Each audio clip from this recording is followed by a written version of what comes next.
All right. Welcome into the That's Good Sports NFL Week 2 postgame live shit show fuckdidity festival. I'm Brendan Perna here with Will Keys. A lot of NFL things happened. A lot of NFL things happened. Broncos get all of their players killed. 49ers lose a ton of players to injury.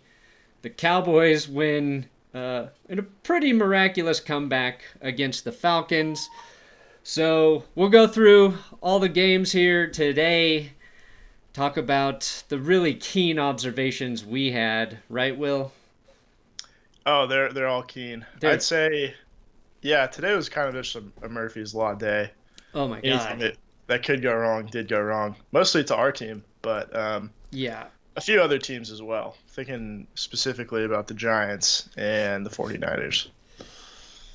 But a lot of bad stuff that we can hopefully work through. Or not. Yeah. We'll work through it.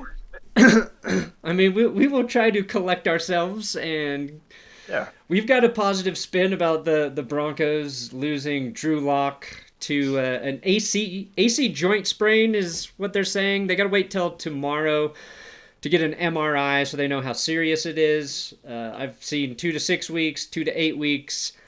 It's the same injury Cortland Sutton had to his shoulder, but of course Drew Lock needs his shoulder to throw a football. So that Well, thing's tough. that thing's got to be healed before he can come back. They head into the game without Von Miller, without AJ Boye, without Philip Lindsay. They lose Locke. Cortland Sutton gets hurt again. Draymond Jones goes out with a knee injury. That was a big one. But they hung in there. Like, I would be more worried if I were a Steelers fan that they didn't win by 40 fucking points. Yeah, I'm not into moral victories or anything, but this is definitely a moral loss or a moral defeat for our friend Dave Damashek.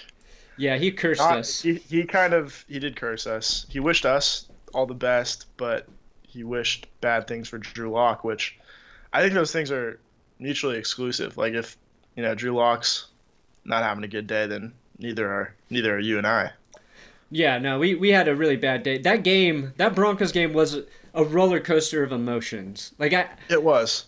Every time something good happened, it was followed by something bad. And I don't mean that figuratively. I literally mean almost Hmm. every time the Broncos had a good play, immediately a penalty, an injury, a fuck up, something happened to take your joy away, like just right away.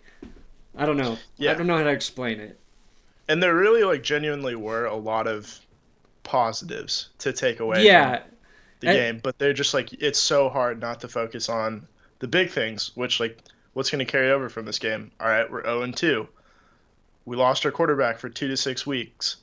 Cortland Sutton's hurt. yeah, Um, we still have no idea what we're doing without AJ Boye. yeah. But the And so Broncos on. decimated, hung in there. And OJ Moutier, he's the rookie corner who got burned by for a couple touchdowns. One, maybe an offensive pass interference. Got to go back and check that tape. Mm. Got to check that all 22 highlight film I do. But Oh, he a lot was. of people very upset about the All 22 this week. Oh yeah. Let's. Well, Hey, if you want to make things right, NFL, release the All 22 right. tonight. Okay. Yeah, That's my favorite thing. we'll get to Josh Allen too. I see a ton of people talking about Josh Allen. Oh yeah, Justin Herbert makes his debut. Chargers just lost to the Chiefs. Butker kicked a 58-yard field goal to close that game out in overtime. But the Chargers played better than I thought they were going to, as did Herbert. But let's stick to the morning games that I have up on the screen right now. We'll talk a little more about the Broncos later. Jaguars Titans, really good game. Basically, what we've said about Gardner Minshew continues to be true. Dude is a gamer. Dude is a baller. Not going to lose you any games.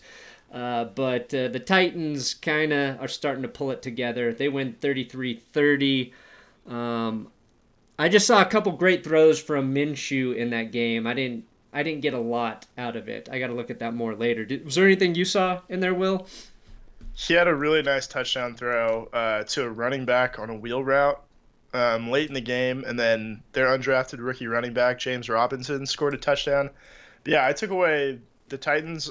They're good. They took care of business where the Colts couldn't, and that's why I think, especially with the Texans dropping to 0-2, the Titans are the best team in that division.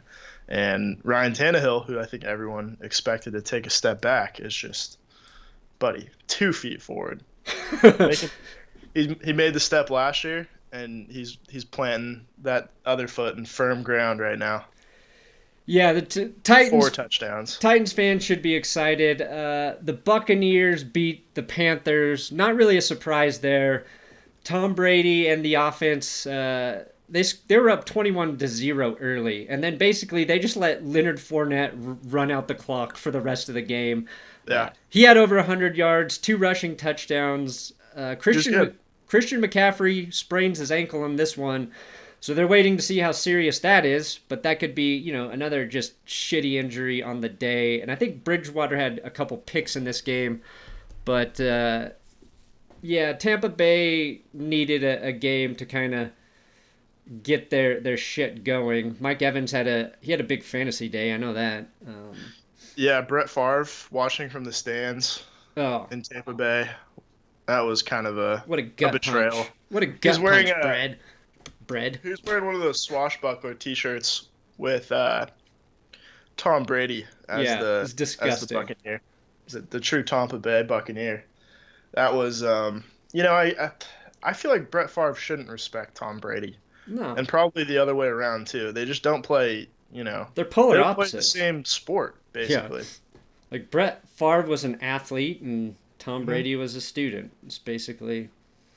Tom Brady destroys his phone, and Brett Favre lets people go through his camera roll. Yeah. Brett Favre should have taken a picture of his dick with the Buccaneers logo on his dick, and that's how he should have announced that he was supporting Tampa Bay. I'm with you. And I will acknowledge that I called Brett Favre, I called him Bread. I just called him Bread a minute ago. What the... Dude, watching so much football and then trying to do a live stream while also taking a bunch of notes, man, my brain is a little fried. Also, did not sleep well last night. Not because of the baby, but because one of my fucking smoke detectors started going off at 1 a.m. for no reason. That scared the shit out of me. But we got a super chat. Lord of Bunnies, $100. How did you and Will meet up?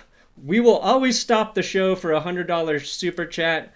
Will was introduced to me by Chad Jensen from the Mile High Huddle. They got tired of me. It was a blind date scenario. Will and I went out, exchanged some ideas, and we just hit it off right away. Yeah. I think it was pitched to me by Chad that you wanted to start a Denver version of Barstool, which is probably the furthest thing from what actually happened. But I did. I realized I didn't have the organization to get all of those, things you need to do that. We joined someone that already created that website for us. Yeah, DNVR. Hook me up with this Goat Von Miller shirt. Promo code PERNA at the DNVR locker. Don't fuck DNVR, around. Go get a discount.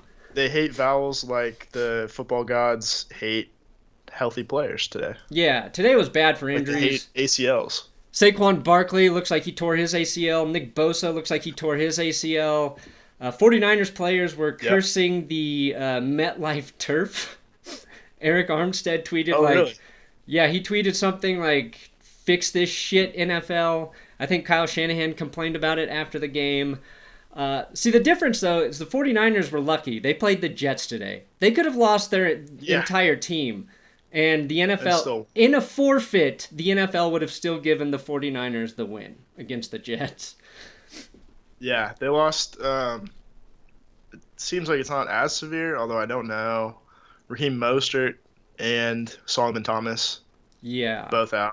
I mean, I know they can overcome running back injuries because, you plug anybody in there and you're pretty much good to go. But, yeah, Bosa and to a lesser extent Thomas it's going to hurt. And luckily they took Javon Kinlaw and have a lot of depth there at other places. But, yeah, I mean, that's a major strength that kind of just got erased for them. So, I mean, you have to look at the Rams, what they did today, and then the Seahawks later, plus the Cardinals, Yeah. and feel like the 49ers are in a pretty tough spot. Yeah. Oh, yeah, just mentioned Garoppolo, too. Nick Mullins finished the game. Yeah. Well, and Nick Mullins, man, that's a backup quarterback I feel good about playing with, if necessary. He was You have to. He was a phenom a couple years ago coming in. 49ers are 1-1. That division looks like maybe the most dangerous division in football right now. The Cardinals look fun. They are fun to watch. They look very good. But we've got like a ton of super chats on the screen right now. Let me just burn through some of these so we can finish off these early games, and we will circle back around to the Broncos. Don't worry. Beast of Metal, 1989. Broncos Tank Bowl 2020 intensifies. I will not use the word Tank Bowl until we get out of the month of September, guys. Gotta get out of September. Yeah.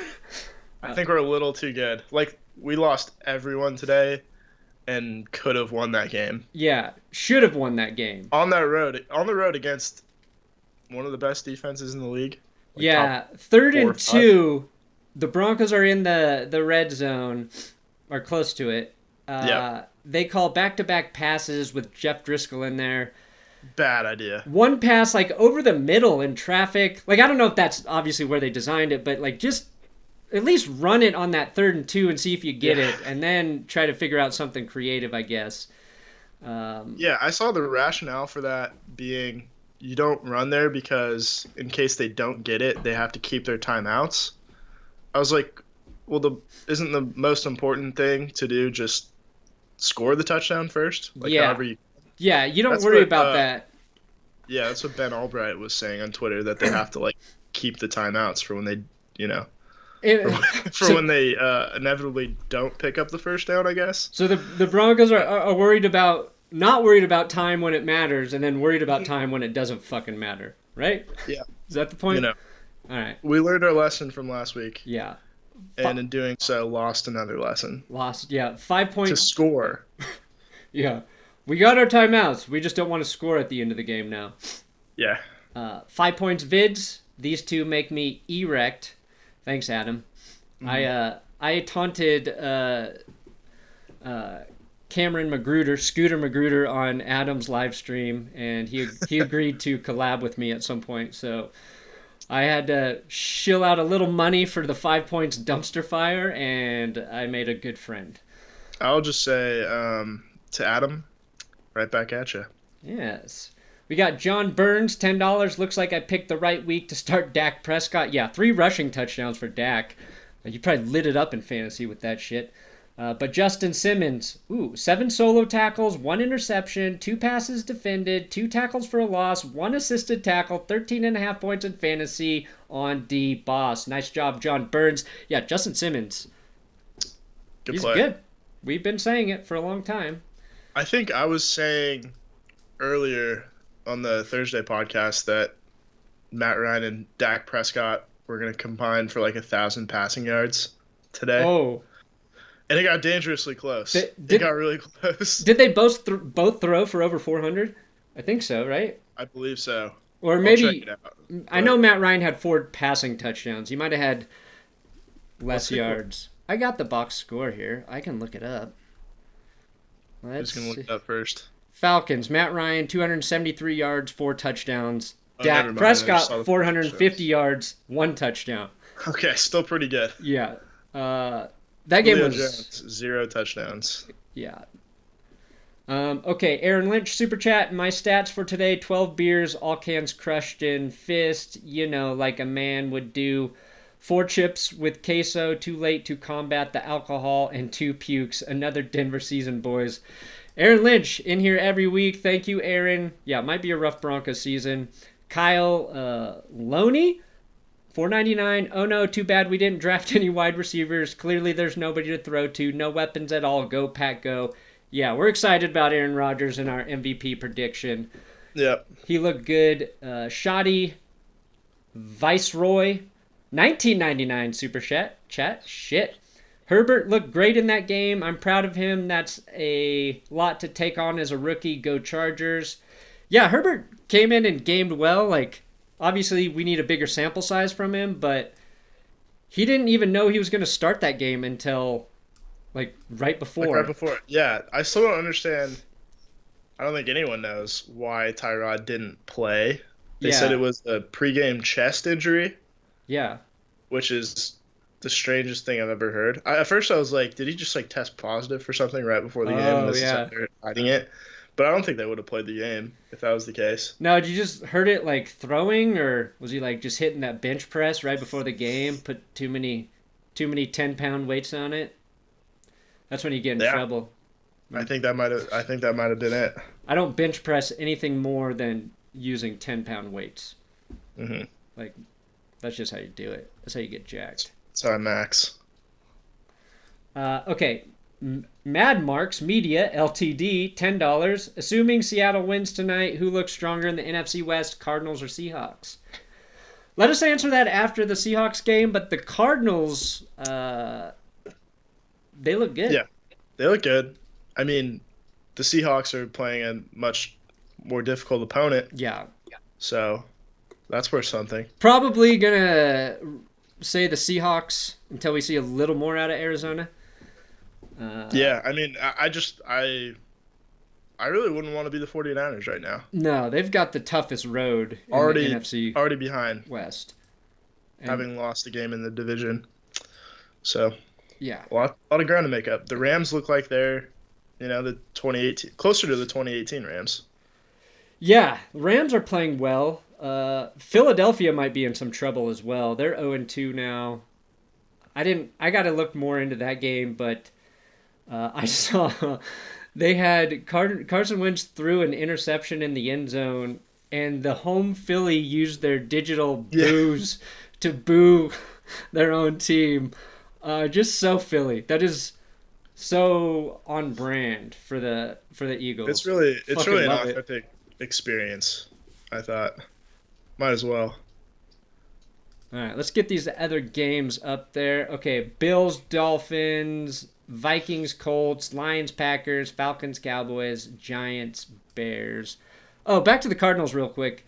I'll say I think the Cardinals are a little bit better than I thought they were last week, and then Washington is more of what I thought they were going to be. Yeah. Last week they kind of pulled that miracle win out. And this week they looked more like the Washington football team that we know. But they got a young quarterback. You're going to go through those growing pains, I think. Unless it's Kyler Murray and you're just good right away. Yeah, I mean, it feels like these guys are supposed to take off year two.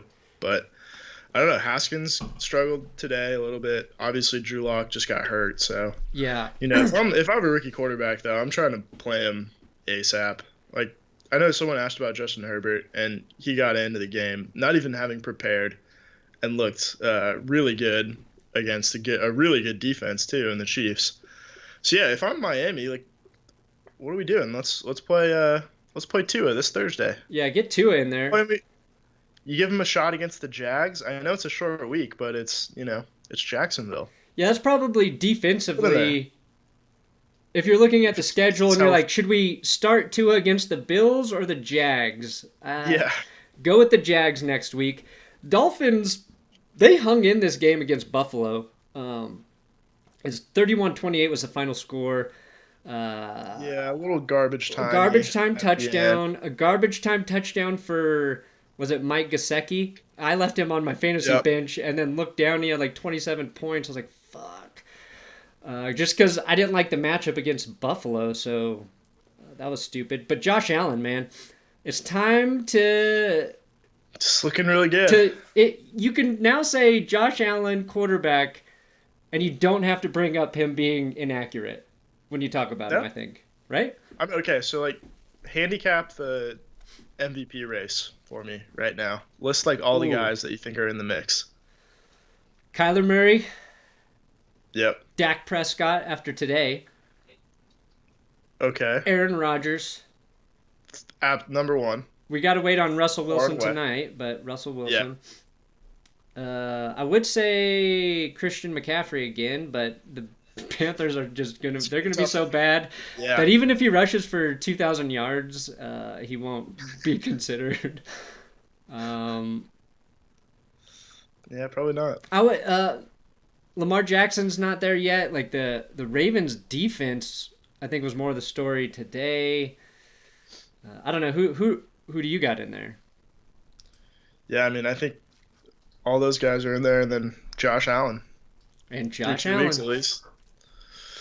Not that not that beating the Jets and the Dolphins is anything special, but he looks like he's kind of he's taking that step up as a guy who couldn't. I don't think he ever broke 300 yards in his first 2 seasons.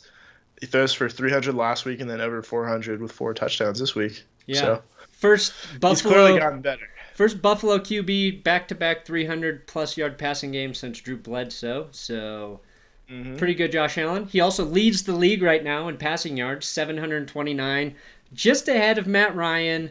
And Matt Ryan's just ahead of Dak Prescott. Makes sense from today's game.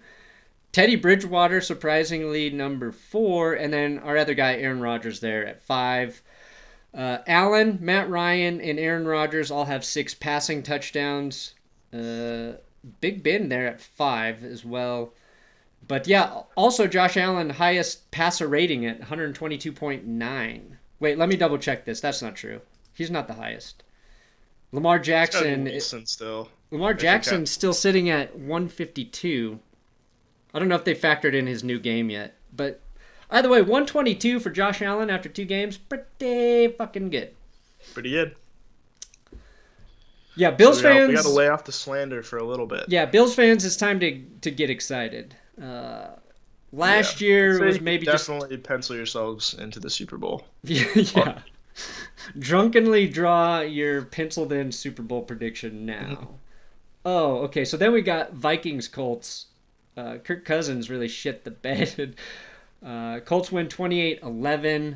I think Kirk Cousins had like a 0 passer rating at halftime, which sometimes that happens to a quarterback, but rarely to a guy who's been in the league as long as Kurt. He finished with 113 yards and 3 picks. Phillip Rivers, 1 touchdown, 214. You got an interception in there as well, but I think running back Jonathan Taylor comes in, gets 100 yards for the Colts, gets a touchdown, and then our guy, Mo Alley Cox, breaking 100 yards with 5 receptions. Yep, Jack Doyle gets hurt. That just leaves room for Mo Alley Cox. Yeah, when Doyle goes down, you get Mo Cox. And we'll figure out how to word that better for some episode moving forward. Oh, don't worry. Yeah, it's coming. Okay. Mo Cox, it's coming. Yeah, Vikings, you can go ahead and press the panic mode right now if you want. Maybe Gary Kubiak's not as good as Kevin Stefanski. Yeah. I don't know. I mean, we remember Gary Kubiak's offensive output early in 2015 for us. Yeah. So this kind of thing happens, unfortunately. Like, I love Gary Kubiak. I just think he is outlived his offensive coaching days. Like, he can be a head coach, but like I don't know. He just seems like he's too old and maybe stuck in his ways to sort of evolve as a play caller anymore. Yeah, it feels like, the coordinator game is it's a young man's profession. Yeah. You got to stay ahead of the curve, especially on offense, Yeah. You got to be the first to pioneer something new. You got to try all these new concepts. You got to stay on the cutting edge. It's probably what people will be saying about my YouTube channel in a few years. Yeah. They'll be like, he's still doing the big dick player thing. God, this guy really is just resting on the shittiest part of what he does every week. Well, that's a sad thing because the Kyle Shanahans and the Sean McVays and everybody all built their offenses on the back of Gary Kubiak's offense. Yeah, well, and he built it off of everyone's. Yeah, right. Mike Shanahan's offense, right? Yeah, pretty much. Sort of in conjunction, maybe a little bit. But yeah, now that's kind of everyone's just so used to that now that it's become the template to build something even better. So that's where Sean McVay and Kyle Shanahan will be eventually. Yeah. While Sean McVay Jr. is wreaking havoc in the league. against his dad? I think so. When he coaches the third LA team. Oh shit! My dad was over there. He's like, "How many teams do they have in LA now?" Yeah, he's gonna be the 21-year-old head coach for the third LA team. That makes sense. hmm Okay, Falcons Cowboys game of the week. Cowboys eke out a victory on a last second Greg Zuerlein field goal, 40-39. Yeah. The Falcons were up 29-10 at halftime. 26, Correct. 29-10. 29-10. And then everything goes wrong for Atlanta. I mean, they scored some second half touchdowns, but Julio Jones drops an easy touchdown for him. That shocked everyone. The Cowboys early on kept fumbling and then turning it over on downs. Like, instead of just going for it on fourth down, they kept calling fucking fake punts that didn't work. Yeah. Like, I'm sure Cowboys fans were just livid. Like, I would like to go back and take a look at Cowboys Twitter for the first half of that game versus so many hashtag fire Mike McCarthy's. Yeah, I'm sure. And then Dak sneaks in 3 rushing touchdowns. They fight their way back, and then they need an onside kick to win the game. And they're playing against the king of onside kicks, Young Wei Koo, who was a fantasy juggernaut for me today as well. And they recover. It was not a particularly good onside kick. It's just that the Falcons screwed it up. It was kind of what it takes. It was a slow spinning ball just going towards the 10-yard marker, and the Falcons just like kept backing away from it instead of waiting for when it crossed the 10, where Dallas was just ready to pick it up. And credit to, I don't ever want to see the Cowboys win, but at that point, I was rooting for them to win the game because I think it's just, getting the onside kick and then losing is actually a better storyline, I guess. Yeah, no, I think for this season to officially go haywire for Dallas, Greg Zuerlein would have had to doink that field goal right at the end. It would have to be a doink. The perfect anti-Dallas ending. Not a shank either, a doink. No, a doink. Yeah, great. Like, Zuerlein's he's a good kicker. He's a guy you want to have back there in that situation, in a controlled environment. I would agree. He has done it before. Yeah, I think, I don't know. The Falcons, I'm trying to figure out, I'm trying to write for tomorrow's episode, as are you, once you get to my Falcons paragraph and you see how shitty of an analogy I'm trying to write there. But, I'm trying to explain them as a football team where something's wrong with them, but they look okay, and you're just hoping they don't die. But then they die every week. And it's just like a repeat of that. I don't know. Like I said, I don't have the good analogy yet. But there's something wrong with the Falcons, even though they look all right when they're playing, and then they just fucking lose. So they really did. Just I don't know. They come out, and for a team with so much firepower, they're incredibly low T in the second half of these games. I don't know how else to put it. Low T, yeah. That's what it's like. I mean, you got a 19-point advantage in Dallas. I mean, I guess, Dallas had the roaring 5,000 person crowd backing them up. Was it just 5,000? It might have been more, actually. It looked pretty populous. What do you think about that? What's your opinion on all that? On having fans there? Yeah. I want to try to figure out the most controversial thing I can say and then double down on saying that. Right. I think all fans should have to kiss each other before they are let into the game. Yeah. I think that's good. Herd immunity. That's how you... Herd immunity. There you go. No, we've already talked about it. I think they can do it safely. Stadiums are built to, hold a ton of people. So if you have, 5,000 people in Dallas. How many people does Dallas hold? 1 million? Can you get 1 million in Jerry World? About. Yeah. So I mean, my stance is when my team's at home, I think there should be fans, but when they're on the road, it's a public health hazard. it's a giant health hazard. Mm-hmm. I agree with that. And then here's a surprise: Chicago Bears 2-0. Will No one expected it. nobody?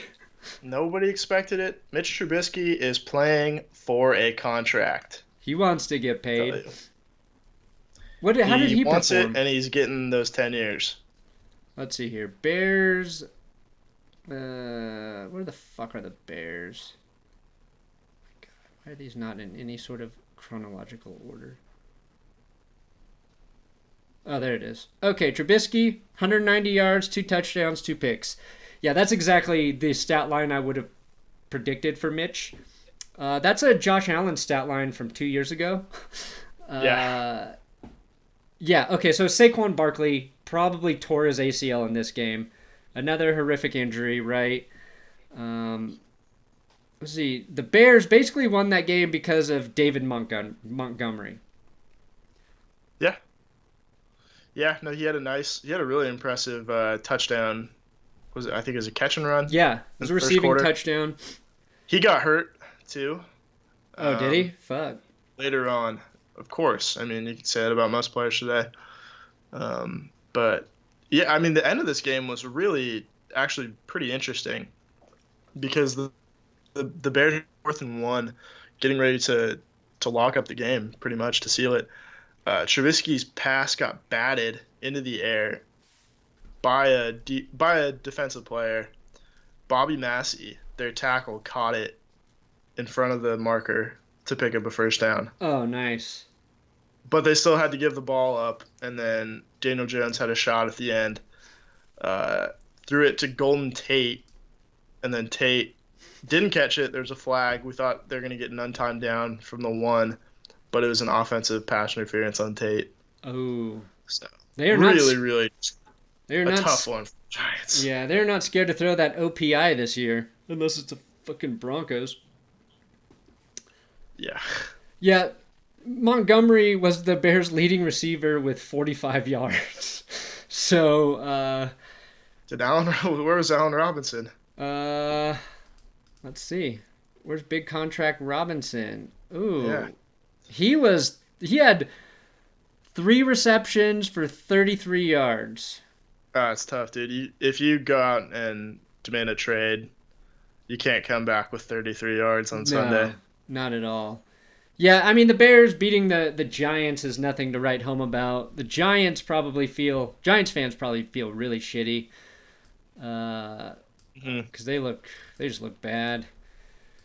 All right, we've got a ton of super chats. We'll get into those final afternoon games. Oh, that's the wrong score. Damn it. Where's my correct graphic? No? Here we go. Just pulling up the right graphic. Did you say last week people said when we were doing the live stream that they thought I was on substances, Will? Yeah. That is... God damn it, I still keep pulling in the wrong fucking thing. Here we go. Here are the correct scores, except for Chiefs-Chargers. Chiefs win 23-20. Cardinals beat the Washington football team 30-15, and the Texans lose to the Ravens 33-16. The Ravens defense just kept making plays in that game. Let's talk about this Chargers-Chiefs game, and then I'll read some of these super chats. Let's do it. I was just surprised that the Chargers kept that game close. Not surprised they gave away a loss to a better football team. But Justin Herbert used his legs when he needed to make some plays. Those pretty balls we talked about him throwing on the selects from Hard Knocks, looks like he can sling it a little bit. And Pretty balls. I don't know. I'll be interested to see what he looks like when they game plan with him And then when he plays for a couple weeks and teams kind of have a read on him, that's when you really start to gauge, where a rookie is. But like if you're a Chargers fan, just like roll with Herbert now. We said that last week. How long are you going to go with Tyrod Taylor? Even though everybody likes Tyrod Taylor, it just feels like you're wasting time with him out there. I think Eckler had a pretty big game for the Chargers. Josh Kelly had a really good game again. The rookie out of UCLA. Yeah, so Like big. Yeah, the Chargers got a nice 1-2 punch in that backfield, Will. Would you agree? I'd say it's one of the best 1-2 punches in the league. 93 rushing yards from Eckler, 64 from Josh Kelly. Eckler also 55 receiving yards. Justin Herbert with the lone rushing touchdown, though. Touchdown, a pick from Herbert, 311 passing yards. So that's pretty nice. He outdid Mahomes in yards. Mahomes 302, 2 touchdowns. A lot of the Chiefs' passing yards I felt like came late in that game, that fourth quarter when they were kind of behind and they really had to buckle down and concentrate. Clyde Edwards-Helaire doesn't follow up his electric performance, only 38 rushing yards, but that's a good Chargers defense. Tough to run against. They get after the passer. How many sacks did they have in that game? I don't know. It doesn't say in this thing, but they got to Mahomes a few times. So they did, yeah. Joey Bosa got there one time that I can think of. Yeah, I mean, Mahomes is 27 of 47. Like, if you get that kind of 27, 47, 302 yards, 2 touchdowns, 0 picks, like you'll take that playing the Chiefs every day.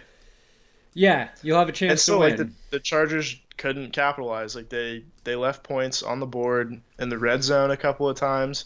The thing about Herbert, like I liked a lot of his passes, and he's gonna hit some really tight windows that a lot of guys can't.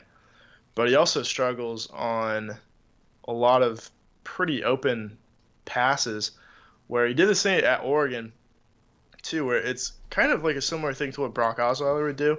And I think it's a height thing because Herbert's 6'6" as well. But they kind of get into like a little bit of a crouch when they're in the pocket. And then when they throw the ball, they lift their shoulders. And when you lift your shoulders, it causes you to overthrow your receiver sometimes. So you saw a couple out routes by Herbert where he just kind of, threw it over the guy's head. I think still got to clean that up. But, I mean, that's like really the only complaint for a guy that didn't know he was going to play, Yeah. Tyrod Taylor before the game sprained his heart, and they're just like, hey, rookie, get in there. You're gonna duel Pat Mahomes. I will say the other like big mistake he made was he was rolling to his left. This I think was in the third quarter. Rolling to his left, had like 10 yards of green grass, and then threw a deep ball across his body that got picked off near the end zone. So his one pick was a bad pick. Yeah, it was kind of a bonehead decision, but, he's a rookie playing in his first game. So it wasn't like Jeff Driscoll's interception that went right through Cortland Sutton's hands. No. Yeah, not quite. This was a bad decision.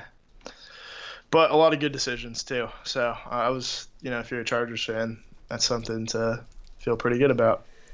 Yeah, that surprised me. Chris Harris Jr. was talking shit about the Nuggets' loss to the Lakers, so I talked. And he got torched today. So Oh, did he get burned on a play? He got burned on that Tyreek Hill. Was he the touchdown. one that gave it up to Hill? Yeah. Yeah. And I told you before the show too, but Tyreek Hill took off his helmet in the end zone, which should have been an unsportsmanlike conduct flag. They didn't call it, so the Chiefs had to go for 2 after that touchdown. Which, if they had called it, the 2-point conversion would have been from the 17. They would have kicked the extra point. Yeah. And they would have still been down 17-16. So that was actually that's a big screw job. A massive fuck up. Yeah. From the officials. Chargers got the screw job probably of the week by the officials. Don't know if that'll make it back into the episode, but we still got 2 more games left, so who knows? Oh yeah, prime time as well. Yep. Okay, Ravens. And we still got the Nuggets game, so that's where I'm actually expecting the big screw job. Yeah, that officiating, fuck. Oh. Yeah. Lakers are going to get so many calls. I mean, it's frustrating too because we could have written that script before they even played a game. So get Well, used to it. yeah, I'm not even going to think Lakers. about basketball right now. I'm in football mode until tomorrow evening when both videos are done. Okay, so the Ravens, they rushed the ball down Houston's throat. Gus Edwards, 73 yards. Mark Ingram, Gus 55. Edwards. Lamar Jackson, 54. J.K. Dobbins, 48 on just 2 carries. They sacked Watson 4 times, I think. Marcus Peters had a really nice interception. And, yeah, Lamar Jackson, just efficient passing, 204, a touchdown. Ravens just look like a really complete team right now. And the Texans, 0-2 after, being in the playoffs. That's probably maybe the most Yeah. disappointing start for a team I mean, this season. they started rough a couple of years ago and still made the playoffs. I think this is not the same team though. Yeah, I mean, nothing super special that jumps out to you from Lamar Jackson's day. Just like pretty efficient and got the job done, and just a ton of rushing yards, like you said. They have so many guys to give the ball to. Didn't give the ball to Patrick Ricard this week, so probably a good choice moving forward.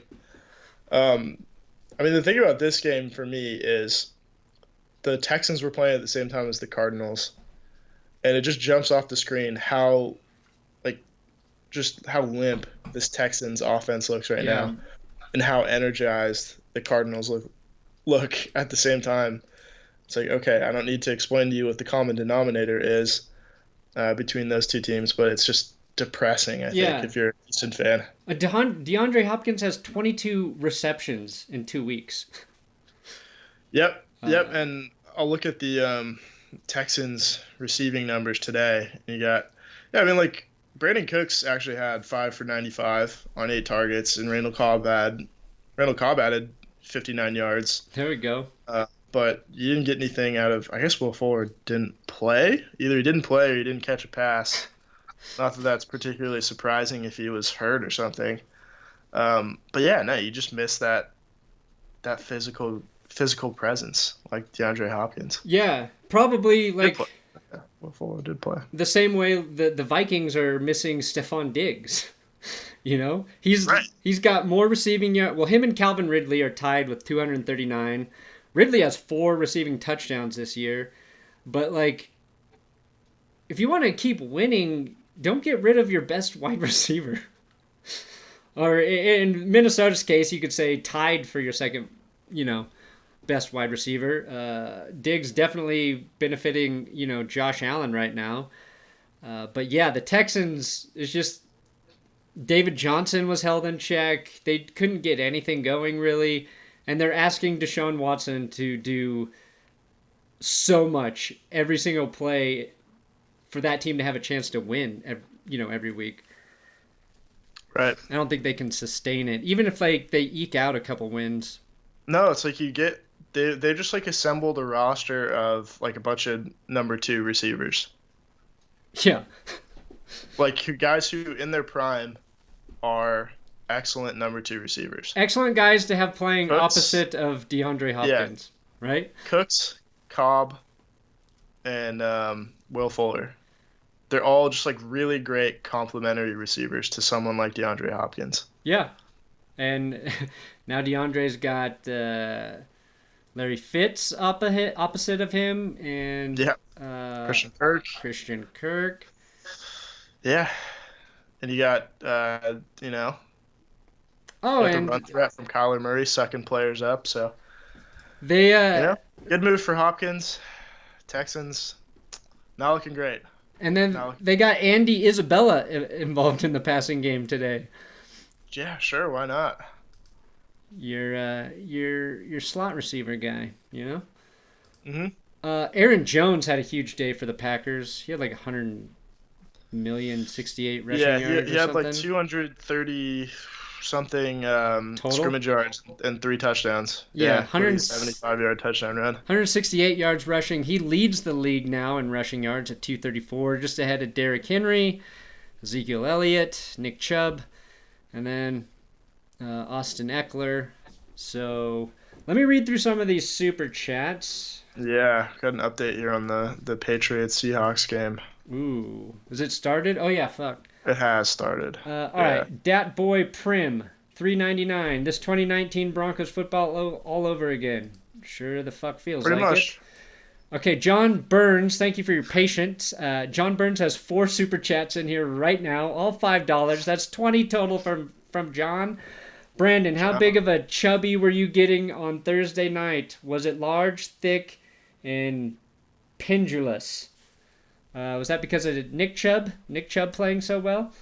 Brandon, if you're going to be in a NFL video with Scooter Magruder, don't forget you're a grown man.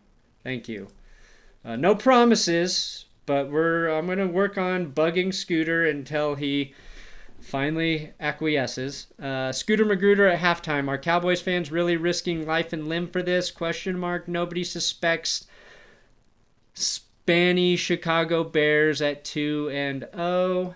Correct. And as if things aren't going bad enough for Brandon today, Russell Wilson's second attempt at the game was tipped into a Patriot player's arms. Pick 6. Oh, shit.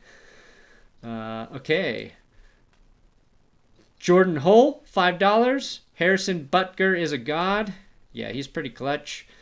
Brother Bean, do you think the Broncos will win next week against the Bucks, or will the first W come against the Jets week 4? I am terrified it's going to be week 4 against the Jets, and I think... Nah, dude, we got it. We got it next week. We're fine. I think if I have to believe that Tom Brady is in cahoots with the devil, that this was part of Satan's plan to injure as many Broncos as possible the week before the Broncos play Tom Brady, the only team Tom Brady has a losing record against. So we'll see. If the Broncos win next week, Satan doesn't exist. If they lose, then better start fucking buying some devil-worshipping books. My melanated scope, $4.99. You failed to collab with Chisel the Donis, and that's why the Broncos lost. Congratulations, you played yourself. Fair enough. I'm working on one with the urinating tree. Don't worry about it. William Brewer, how tasty is Papa Tannehill? Most underrated in the QB? Most underrated QB in the NFL? ?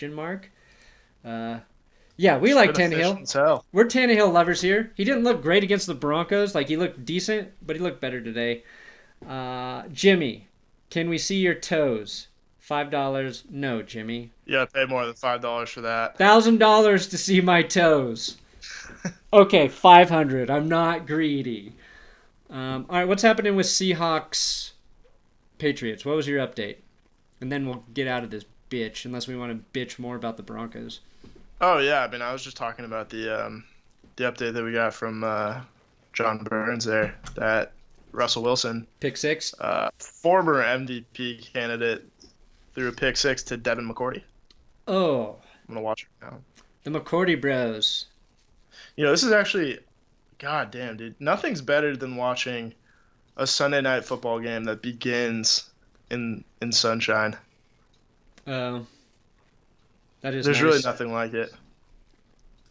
And then gets dark by the end of the game.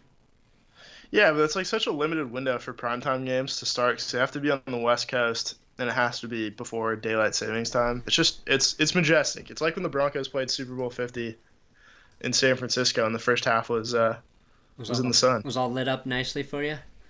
Beautiful, yeah. Yeah, I know. I was there. Will. Okay, yeah. Just yeah. You were a weird observation I had today, but you had games in Houston, Arizona, and LA today, in the late window, and they're all 3 in dome stadiums, and it just bothered me.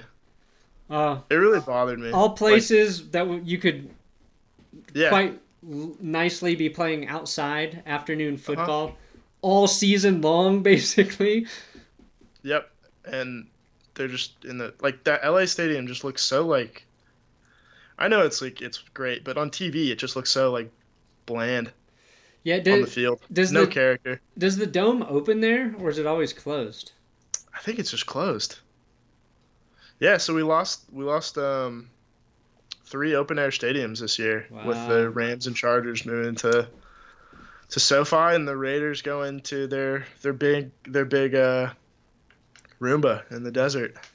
Yeah, they play there tomorrow, Monday Night Football, so we'll get to see the Roomba. Yeah, And I'm looking forward to that game. I think that stadium looks cool. I know, like It does. I'm supposed to shit on it, but I don't know. Yeah. I think it looks pretty fucking cool. No, I mean that's the thing we're talking about is that it's too nice for the Raiders. Yeah, That's not an insult to the Raiders. It's like they should play in the Coliseum. Like it matches their personality. Was that the Patreon podcast? Band. It should be like Thunderdome and in the middle of the desert. Yeah, I think so. Yeah. Yeah. That would be appropriate for the Raiders.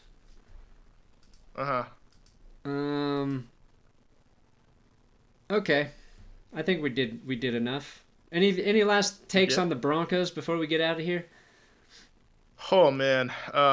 Drew Lock 2 to 6 weeks with the shoulder injury. It's rough. Jeff Driscoll, like Driscoll, he does not have mobility. Also, Steelers pass rush is relentless. Yeah, I felt really bad for him for a second because it felt like he was just waiting to get buried by T.J. Watt. Yeah, and had nowhere to go. Because there were 7 sacks in this game. I don't know. 7, yeah. I think one of them was a Drew Lock sack. The one that got hurt. But damn, like I wish we had a right tackle. Dude, as soon as Drew got sacked, I knew he was hurt. Like. He was tripping up and he caught his balance just in time to have a defender fall on him and crush. If he would have just fallen, he would have been in a better position. But it was like an awkward fall. The dude landed on him and instantly I was like, fuck. This is going to be bad. Damashek curse has been placed on Drew Lock, unfortunately. So we'll have to get him to address that and hopefully, make things right.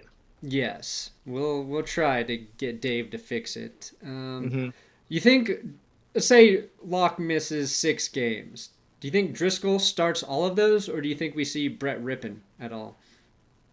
I mean, if Driscoll plays like he did today, if you just take away the sacks, like he was decent. Yeah, no, he especially having gotten no reps really, and such a terribly like limited offseason as a guy coming from Detroit. Yeah, I mean, like I was impressed with a lot of the throws he made. That's the thing with backup quarterbacks, though, is Driscoll played for the Lions last year, and then he got hurt himself, and I was waiting for him to get hurt in this game. Yeah, was Royce Freeman the emergency QB? Is that what they said? It was the emergency quarterback. So, yeah, Brett Rippon will be activated, I'm sure, next week, unless they go and sign someone. Colin Kaepernick for sure. Yeah. Just to address all those. John Elway That's definitely going to happen. Was one of the trends for me on Twitter because of Colin Kaepernick. Oh, God. When is that going to end, honestly? I don't know. I mean, he does have a higher overall in Madden than, like, half the quarterbacks, so. If his Madden rating is accurate, I will take him. I'll take him. Yeah. Yeah, if Madden ratings were reflective of real life, you would possibly release Drew Lock right now. And then Colin Kaepernick would make about $50 million on the open market. Yeah, pretty huge. You take those $25 million a year deals like Drew Brees, Phillip Rivers, and Tom Brady all signed this offseason. Yep. All right. Thanks for joining us here live. We will have our best and worst of NFL Sunday tomorrow. What? Quick super chat from John Burns again. Oh, shit, yeah. The ghost of Bud Grant agrees with you guys about dome stadiums. Hell yeah, dude. Especially in Minnesota. They've been to a Super Bowl since getting a dome, right? They sure haven't, but that one game against the Seahawks where it was like minus 50 degrees, Bud Grant went out there, no sleeves. So fuck you guys. Like a real man. Nice super chat to end it, John Burns. Johnny Burns. Good job, John. All right. See you guys. We'll be back tomorrow. Recaps of NFL best and worst. Broncos full breakdown. Bye.